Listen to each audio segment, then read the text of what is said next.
وها هو النادي الأهلي العظيم يتعادل مع الجيش الملكي المغربي 1-1. طبعا زي ما احنا شفنا المباراة تقريبا كان غياب تام للنادي الأهلي في الشوط الأولاني وظهوره كده يعني على استحياء في الشوط التاني.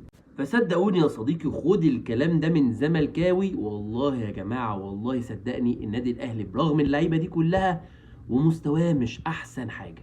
ونيجي بقى في الكونفدرالية بقى يا صديقي، واحب اقول لك ان النادي المصري كسب زيسكو 3-2.